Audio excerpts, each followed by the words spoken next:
It was well past midnight, and I was driving down a lonely stretch of highway in the middle of nowhere, miles from the nearest sign of civilization. The kind of road you see in horror movies. The kind where people vanish, swallowed up by the darkness. The rain was coming down in sheets, pounding against the windshield, and my wipers struggled to keep up.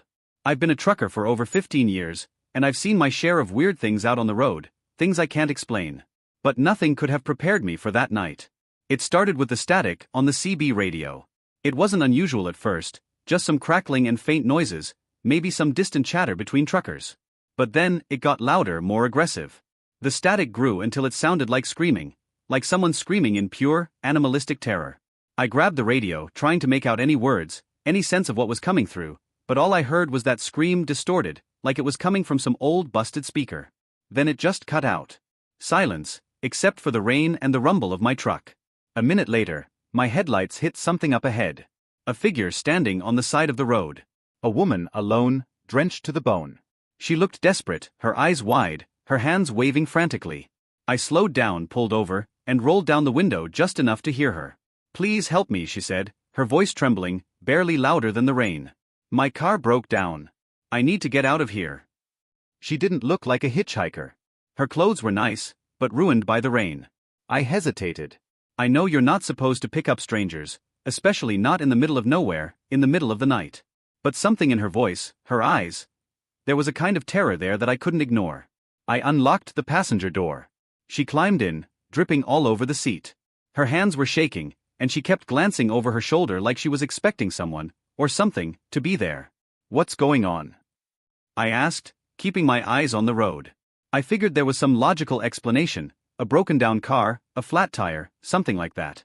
"They're out there," she whispered, her voice so soft I almost didn't hear it over the rain. "They're in the woods." "Who's out there?" I asked. She didn't answer, just kept looking out the window. Her breathing was quick, shallow, like she was trying to hold herself together. I felt a chill run down my spine, a cold dread settling in my stomach. I kept driving, my eyes darting between the road and her. She was soaking wet, but that wasn't what bothered me. It was the look in her eyes. That look of pure, unfiltered fear. After a few minutes, I tried again. "Who's out there?" I asked, a little more forcefully this time. She turned to me, and for a moment, her eyes met mine. "They're coming for me," she whispered. "And now they'll come for you too." I laughed nervously, trying to shake off the tension. "Look, lady, I don't know who you think is out there, but..." Before I could finish, the truck's engine sputtered and died. Just like that. All the lights went out, the engine cut off, and we rolled to a stop in the middle of the highway. I swore under my breath and tried to restart it, but the engine just clicked and groaned. Nothing. Then the rain stopped. Not gradually, but all at once. 1 second, it was pouring, and the next, it was dead silent. The kind of silence that presses against your eardrums, makes you aware of your own heartbeat. The woman grabbed my arm, her nails digging into my skin. "Don't go out there," she said, her voice low and urgent. "Whatever you do, don't leave the truck." I pulled my arm away and tried the ignition again. Nothing. Not even a sound. The whole truck was dead, like something had sucked the life out of it. I was about to get out and check the engine when I saw them.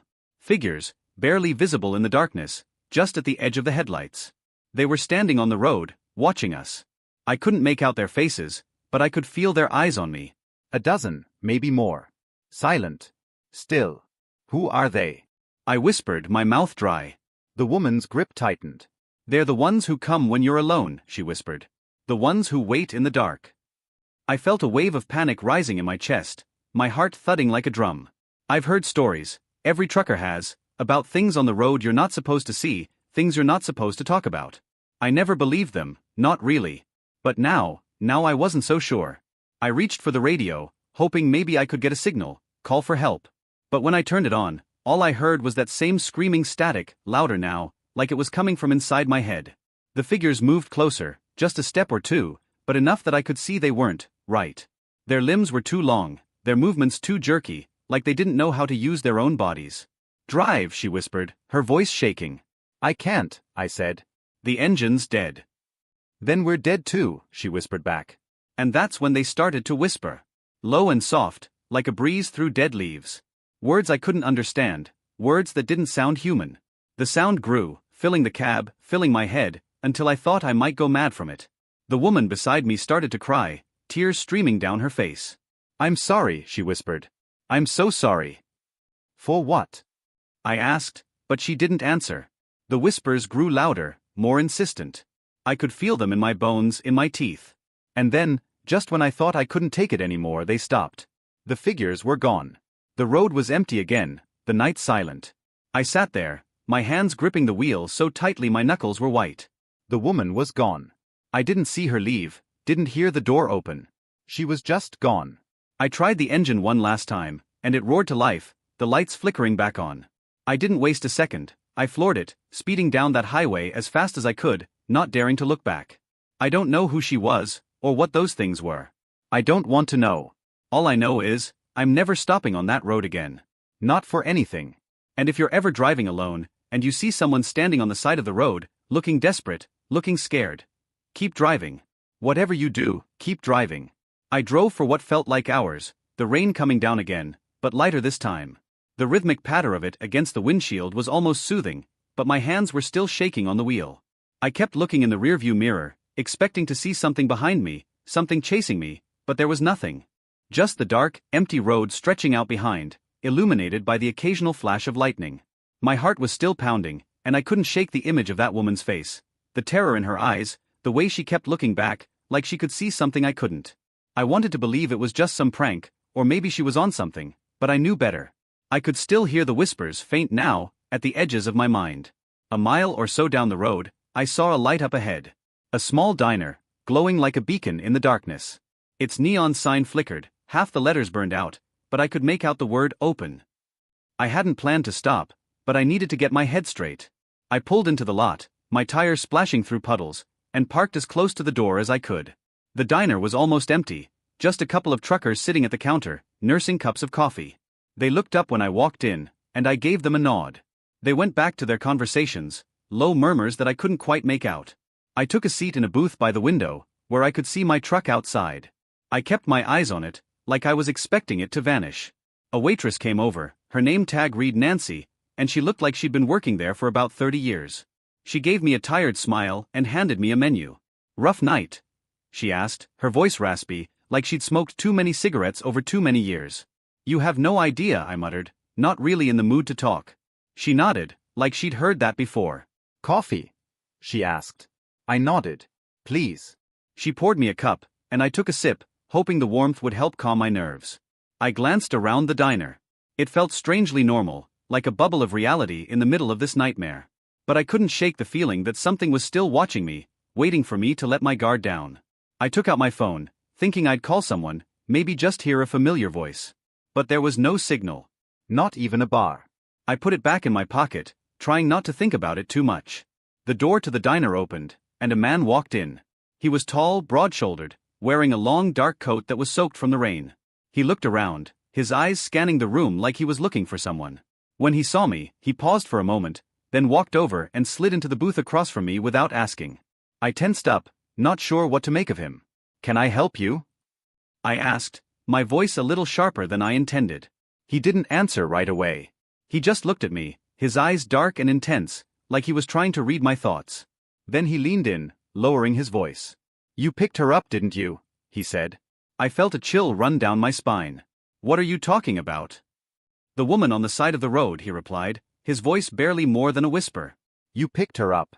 You shouldn't have done that." I stared at him, my mind racing. "How do you know about that?" He didn't answer. Instead, he reached into his coat and pulled out a small notebook.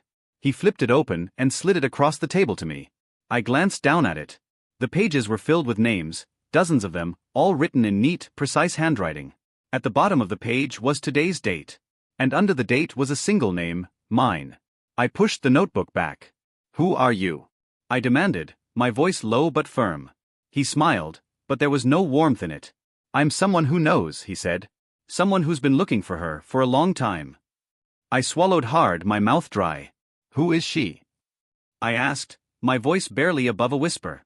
He leaned back, glancing around the diner to make sure no one was listening. "She's not what you think," he said. "She's something else. Something that shouldn't exist.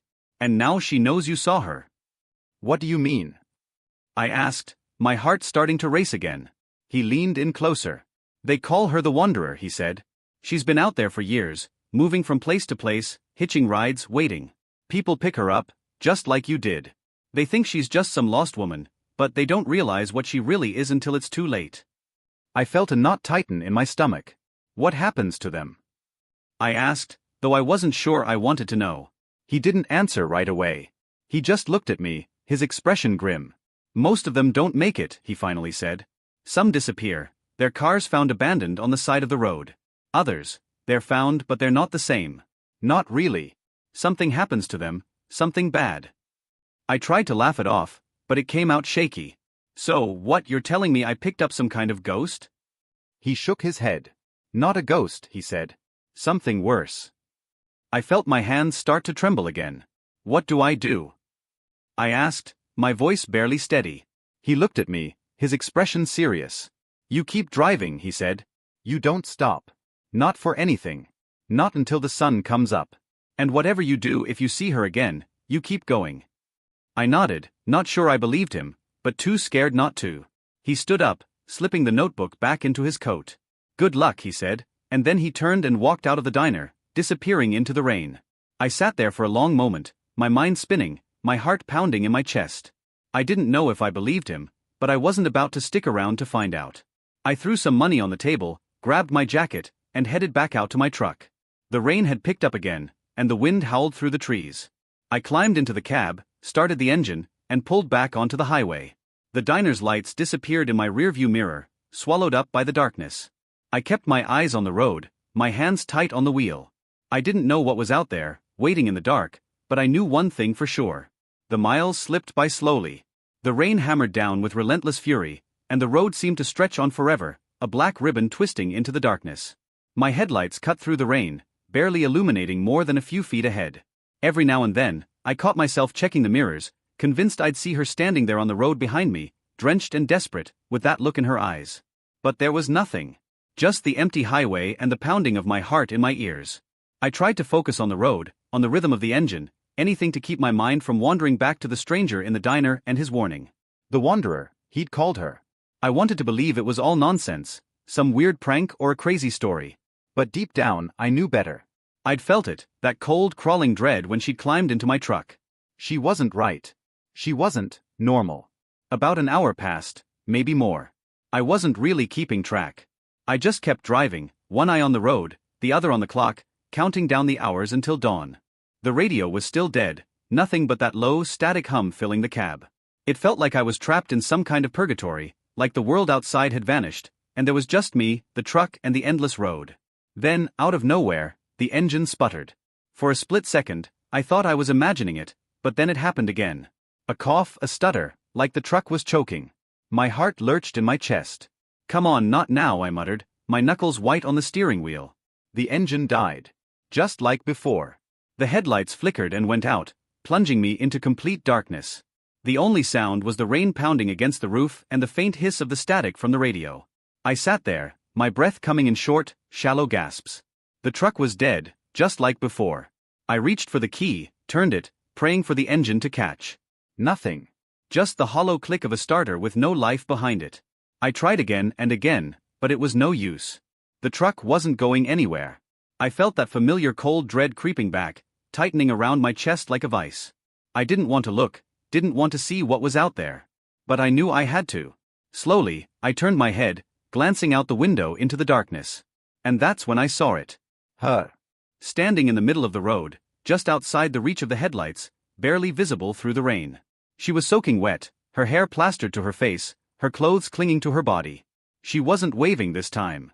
She wasn't asking for help. She was just standing there, watching me.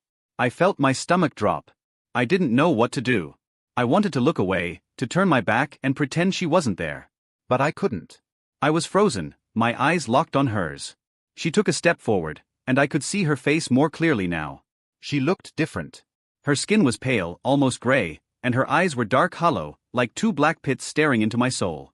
She took another step, and I could see her lips moving, whispering something I couldn't hear over the rain and the static. My heart was racing, my hands trembling on the wheel. What do you want? I shouted, my voice cracking. What do you want from me? She didn't answer. She just kept moving closer, one step at a time, until she was right at the edge of the headlights. I could see her face clearly now, and it was twisted into a look of pure, unadulterated hate. Her mouth opened, and she let out a low guttural sound, like a growl, like something primal and inhuman. Panic surged through me. I fumbled for the door handle, thinking maybe I could get out, make a run for it. But as my hand touched the handle, she stopped. Her eyes locked onto mine, and I felt a sharp, stabbing pain in my head, like a needle being driven into my brain. I cried out, clutching my head, trying to block out the pain, but it only got worse. The static on the radio grew louder, more distorted, and I could hear a voice, faint at first, then clearer, repeating the same words over and over. "You shouldn't have stopped. You shouldn't have stopped." I gritted my teeth, fighting against the pain, and managed to tear my eyes away from her.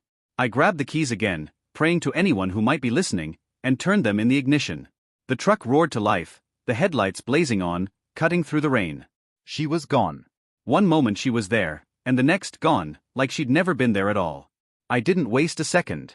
I slammed my foot down on the gas, the tire screeching against the wet pavement, and sped down the highway as fast as the truck would go.